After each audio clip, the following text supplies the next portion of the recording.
on Thursday, a little bit easier than anyone expected. They were a nice little underdog if you cash that. I did not bet that. Just throwing that out there. But Tanner, so Chiefs, you have to lay a nice price to win the division. They're minus 165 at DraftKings. To win the conference, they're plus 330. To repeat, they're 6-1. But you're looking at a totally different way to bet them here, Tanner. What is that? The way you're looking to play, because it is a little bit different than people would normally look at. Yeah, so just going back to the match stats here, I was doing some videos for DraftKings, and I was looking if he was how he's performed as an underdog, because he was an underdog in the match. I know it has nothing to do with football versus football, but Patrick Mahomes is 6-3 straight up in his career as an underdog in the NFL. He's only been an underdog 9 times in his career, which is remarkable. And the fact that, we're starting to crown Patrick Mahomes as the second coming of Tom Brady, like he could be better than Tom Brady someday, when it's all said and done.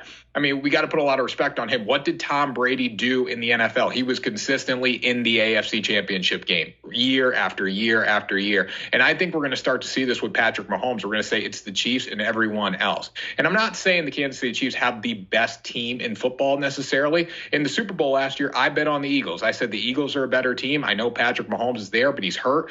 Eagles have a better roster. They're better up front. They're going to get the job done. They did it because of Patrick Mahomes, because of the magic of Mahomes. And we look at the Chiefs to reach the AFC Championship game. Just to get there, they're plus 155. So to conceptualize this, it's have a really good regular season, go in the playoffs with the bye, and win one game. If they do that, they're in the AFC Championship game. So off that alone, plus 155, I think it's worth taking there. When I look at the AFC and the teams within the conference, there are a few that are going to challenge the Chiefs this year. Buffalo, Miami, New York Jets, Cincinnati Bengals, Baltimore Ravens, the Jaguars, and the Chargers. I can give you a reason why I don't like every single one of these teams. I think Buffalo collapses in the playoffs. We know that. Miami, what are you going to get out of Tua Tagovailoa? Can he stay healthy? The New York Jets.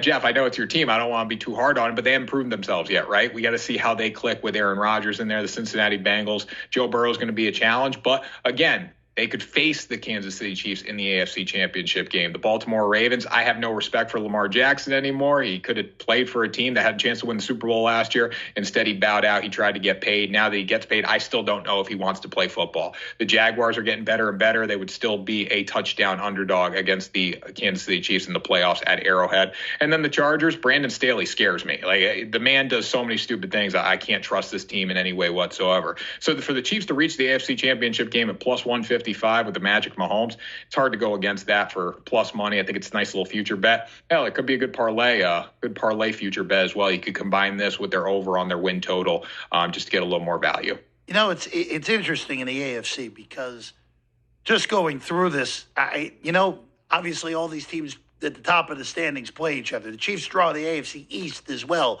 So three of the competitors you mentioned, they get Jacksonville, they get Cincinnati. We know this.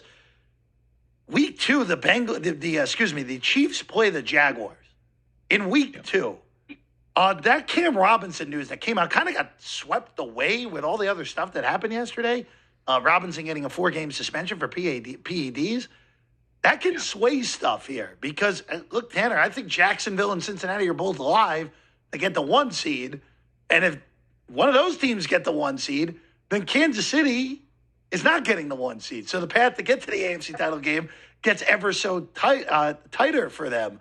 But here's the thing, though, Tanner. If they get the 1 seed, I really like your bet. I think it's a really good bet if they get the 1 seed, which would then beg the question of, would you just look at them to get the 1 seed as a play then, too?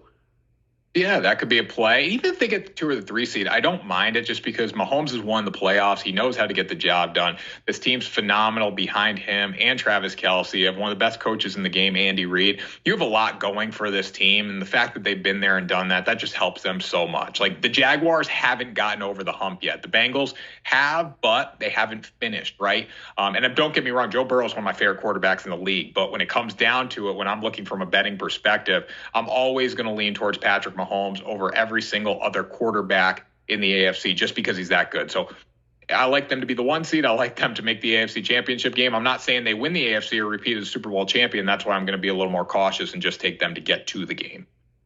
Let's go to the Chargers. We'll get back to the Raiders in a second, but the Chargers win total is 9.5. Herbert is awesome. The talent around him on offense is excellent. The defense was a little better last year, but it's just one of those where I don't want anything playoff-wise, but a win total of 9.5, get them to double digits again. I kind of like that, Tanner, like you do. Yeah, I really like it. When you look at the defense, too, because that is the biggest question around this football team, they have a ton of first and second round picks on this unit. You look at Joey Bosa, he leads the group, but they're really good in the back end, too, with Derwin James Jr. and Asante Samuel Jr. This is a decent defense, and I think we're going to see them get better and better throughout the season. On offense, you look at them, Justin Herbert, fantastic, right? He's one of the top quarterbacks in the NFL. I think we're going to see him continue to progress. Austin Eckler, fantasy king, Keenan Allen, Mike Williams, Quentin Johnston. They have a lot of guys that can go out and catch the football with a really strong offensive line behind, former first-round draft pick Rashawn Slater. So I look at this team. I'm very comfortable with them from a roster perspective. Now, my biggest fear, though, is the coaching. Brandon Staley made too many mistakes last year as head coach. I think we're going to continue to see those. He's too aggressive. And I get it. I love not playing the numbers necessarily. I love going against the numbers. I love going with your gut a lot. But sometimes you just got to take a step back and let the guys play. Your team's talented. What they did in the playoffs last year was embarrassing, blowing that massive lead to Jacksonville. So there are a lot of coaching flaws with this team. But for them to win 10 games, I like it. They got the Patriots, the Packers, the Bears, the Vikings, the Titans, the Raiders. Those are winnable games. I think they can beat Denver once. You got the Jets and the Dolphins. There's a lot of question marks there. So for them to win 10 games, I think it's very doable. Split those games with New York and Miami, and I think you get there at 10-7, and they get Miami week 1. So it may be a little bit of an early show of figuring out what the Chargers are going to be. All right, let's go to the Raiders. The current win total is 7.5, but the alternate win totals are going to be out there to be bet here. Tanner, I think the Raiders are going to be the worst team in the AFC this year. So I think you and I are a little bit simpatico here again.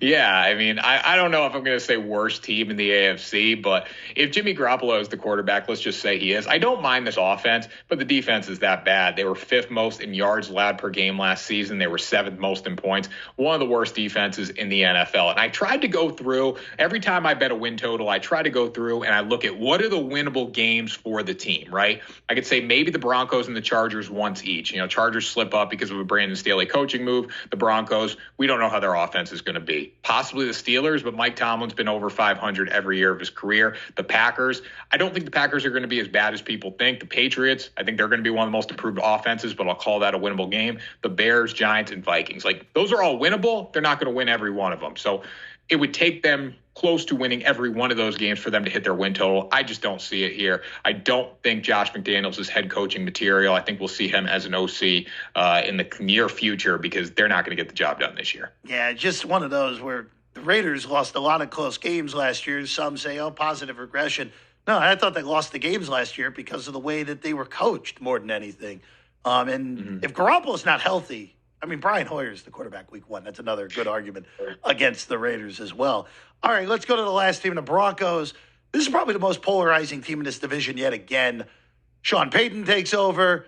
We don't know what Russell Wilson is at this point. The win total is 8.5, which, Tanner, to me is right. So I don't have anything here, but you do have a play on the Broncos win total. Give me the over. Give me the over of 8.5. Russell Wilson, potential Hall of Fame quarterback. I think we forget this. The man has been to the Pro Bowl multiple times. He's been right up there for AP Player of the Year. He's been an All-Pro. He's not a bad quarterback. He's coming off a bad season, and a big reason for that is Nathaniel Hackett. I'm not ready to call Russell Wilson a terrible quarterback just yet. I think Sean Payton's going to be able to come in, work some magic with him. He's the only hope of doing that, and we're going to see it right away. But when you look at their schedule, they got the Raiders. They can beat them multiple times. You got the Commanders, the Bears, the Packers, Vikings, Browns, Texans, Patriots, and Lions. Every one of those games is winnable, especially with this Denver defense. You added Frank Clark to rush the passer. This is going to be a decent defense again. They did slip up at times last year, but overall they kept the offense in games. They just got to score points. Sean Payton's going to be able to fix that. Over 8.5 wins is plus money right now. Lock it up because I do think we're going to see an improved Denver team. He's Tanner Kern. You can find his work at DraftKings, analyst and contributor.